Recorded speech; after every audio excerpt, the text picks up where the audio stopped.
Swing and a miss, struck him out. See Winker. High drive right. He struck him out, and the ball game is over.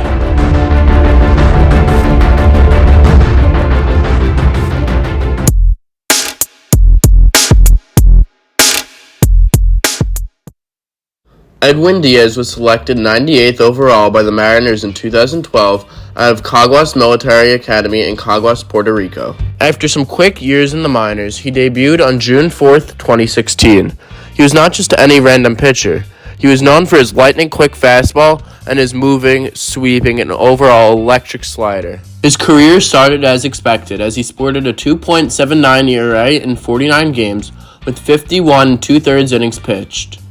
In 2017, his first full year in the majors, his ERA jumped a little higher up to 3.27. Here, it's important to note that he saved 34 games, nearly doubling his number from the year prior. Respect for him in the game was increasing exponentially, and rightfully so. 2018 was the year where he really broke out, though. Through 73 games, he had a seemingly impossible 57 saves and an insane 1.96 ERA. He was one of, if not the best, closers in the game. His young career was booming. That year, the Seattle Mariners were 89-73, so what happened next shocked the baseball world.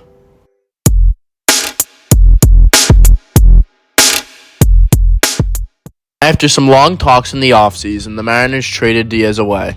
This stunned the baseball world, as the Mariners finally seemed to be moving in the right direction.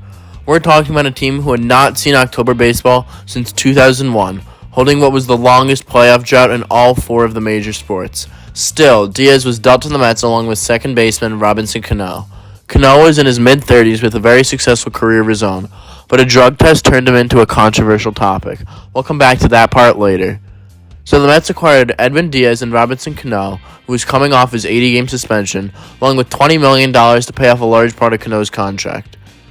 The Mets traded Jay Bruce, Anthony Swarzak, Jerson Batista, and two former first-round picks in Jared Kelenic and Justin Dunn. As you'd expect, Mets fans were ecstatic, and Mariners fans, well, not so much. It was trading away a man who had just saved 57 games in a single season with a sub-2 ERA and an amazing hitter who was on his way back from suspension for some prospects and fill-in players. At first, it seemed to be a terrible move. However, there's a lot more to the story.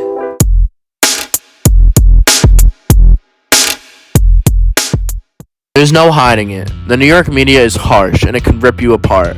When you struggle, you are certain to see it in the back of the paper or trending online. That's just the tough reality and reason why players have often turned away when playing in the Empire State. In short, there's a lot of pressure. Some players thrive under the pressure, but many crack. That seemed to be the case for Edwin Diaz. In his 2019 season, he had a catastrophic 5.59 ERA. In 2019, Diaz allowed more hits, walks, and runs than ever before in his career. It was blown game after loss after blown game after loss. As I mentioned, when you struggle in New York, you'll hear about it. In his 2019 season, many questioned what to do with Diaz. Was he washed? Did he lose his magic? Was the trade a mistake?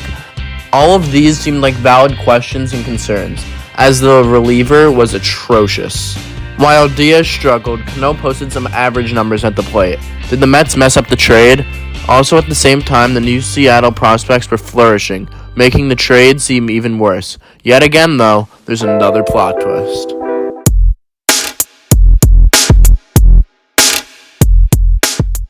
As you know, COVID struck down in early 2020, which led to a shortened 60-game season in the summer of that year. Diaz was a good reliever, and Cano played pretty well too. Maybe the trade was justifiable. That was until a bomb dropped.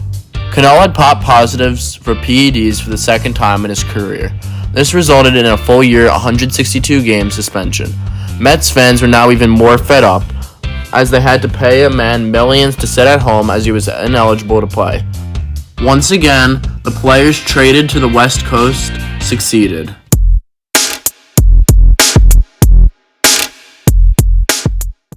With Cano out, a full year ahead, and a lot to prove, this was the do-or-die year for Edwin Diaz. With this, he had a great year. His ERA was not impeccable, but he had 32 saves, and he seemed to be rebounding. This is where the Trumpets come in. In 2021, Diaz changed his walkout music to Narco by Timmy Trumpet and Blaster Jacks. In a relatively short amount of time, people noticed and everyone looked forward to his ninth inning entrances. 2021 was his new beginning as he gained back his respect. This may seem great, but yet again, there's more to add. When 2022 came around, the Mets were trying to get back on track.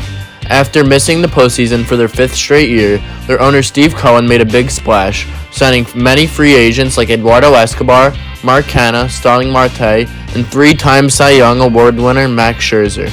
With these additions, fans had something new and exciting to cheer for. Diaz's trumpets blared. As the trumpets sounded, the crowd was on their feet, playing their own air trumpets. Mr. and Mrs. Met danced, and the viewers cheered as Edwin Diaz entered. In the regular season of 2022, Diaz had a remarkable 1.31 ERA, a 0.84 walks and hits to innings pitched ratio, or WHIP for short, 118 strikeouts, and a 17.13 strikeout per 9 inning mark. In other words, he was impeccable.